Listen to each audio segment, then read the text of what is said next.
برادران اسلام، معزز سامعین حضرات، السلام علیکم ورحمۃ اللہ وبرکاتہ۔ حضرت ابو ہریرہ رضی اللہ تعالی عنہ سے روایت ہے، فرماتے ہیں رسول اللہ صلی اللہ علیہ وسلم نے ارشاد فرمایا، کوئی دن ایسا نہیں کہ جس میں نیک عمل ذوالحجہ کے ابتدائی 10 دنوں کے نیک عمل سے زیادہ اللہ کے ہاں محبوب اور زیادہ پسند ہو، کیونکہ ان دنوں میں ایک دن کا روزہ 1 سال کے روزوں کے برابر، اور ہر ایک رات کی عبادت شب قدر کی عبادت کے برابر۔ اس حدیث پاک میں جناب نبی کریم صلی اللہ علیہ وسلم کے اس ارشاد مبارک میں بقر عید کے ابتدائی 10 دنوں کی کتنی فضیلت معلوم ہوئی کہ اگر کوئی آدمی ان دنوں میں ایک دن روزہ رکھے تو اس کو 1 سال کے روزوں کے برابر ثواب ملے، 2 دن روزے رکھے 2 سال کے روزوں کے برابر ثواب ملے، اور اگر کوئی اللہ کا نیک بندہ 10ویں دن کو چھوڑ کر کہ اس دن تو روزہ رکھنا حرام ہے، باقی 9 دن روزے رکھے تو اس کو 9 سال روزہ رکھنے کا ثواب ملے۔ اتنی بڑی عظمت اور فضیلت۔ حضرت قتادہ رضی اللہ عنہ سے روایت ہے، فرماتے ہیں رسول اللہ صلی اللہ علیہ وسلم نے 9ویں ذوالحجہ کے روزے کے بارے میں فرمایا کہ میں اللہ تعالیٰ سے امید رکھتا ہوں کہ اس روزے کی وجہ سے وہ 1 سال پہلے اور 1 سال بعد کے صغیرہ گناہوں کا کفارہ بنائیں گے۔ عرفہ کا دن، یہ جو ذوالحجہ کا 9واں دن ہوتا ہے، 9ویں ذوالحجہ، اس کو عرفہ کا دن کہا جاتا ہے۔ اس میں حجاج کرام میدان عرفات میں جمع ہوتے ہیں۔ ذوالحجہ کے ابتدائی 10 دنوں میں اس دن کی پھر بڑی فضیلت ہے، بڑی عظمت۔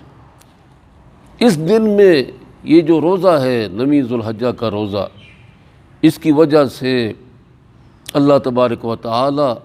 اگلے پچھلے 2 سال کے صغیرہ گناہ معاف فرماتے۔ اس لیے ہمیں چاہیے کہ خاص طور سے یہ روزہ، نفلی روزہ رکھنے کی کوشش کریں۔ ام المومنین ام سلمہ رضی اللہ عنہا سے روایتیں فرماتی ہیں، جناب نبی کریم صلی اللہ علیہ وسلم نے ارشاد فرمایا کہ جب ذوالحجہ کا چاند نظر آ جائے اور تم میں سے کسی آدمی کا ارادہ قربانی کرنے کا ہو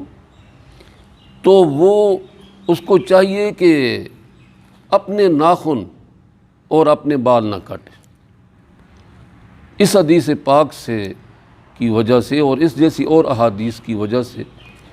علماء کرام فرماتے ہیں کہ جب ذوالحجہ کا چاند نظر آ جائے اور کسی آدمی کا ارادہ قربانی کرنے کا ہو تو اس کو چاہیے کہ قربانی کرنے سے پہلے اپنے ناخن نہ کاٹے، اپنے سر کے بال نہ منڈوائے، زیر ناف اور زیر بغل بال نہ مونڈے، اور قربانی کرنے کے بعد پھر ناخن کاٹے، بالوں کی صفائی کرے۔ تو یہ ایک نبی کریم صلی اللہ علیہ وسلم نے بتایا ہے، اور یہ کوئی فرض واجب نہیں ہے، مستحب ہے، لیکن مستحب پر بھی حتی الامکان عمل ہونا چاہیے۔ اگر کوئی آدمی بقر عید کے 1-2 دن پہلے اپنے ناخن کاٹتا ہے یا بال صاف کرتا ہے تو کوئی گناہ لازم نہیں آئے گا، نہ اس کی قربانی میں کچھ فرق ہوگا، لیکن وہ جو حجاج کرام کی مشابہت کی وجہ سے جو عظیم فضیلت ملنی تھی اس سے محرومی ہو جائے گی۔ تو یہ ایک بہترین موقع ہے، کل سے عشرہ ذوالحجہ شروع ہو رہا ہے، تو ہم اس کو غنیمت سمجھیں اور نبی کریم صلی اللہ علیہ وسلم کے ارشادات مقدسہ پر عمل کرنے کی کوشش کریں۔ اللہ تبارک و تعالی ہمیں توفیق عطا فرمائے۔ وآخر دعوانا ان الحمد للہ رب العالمین۔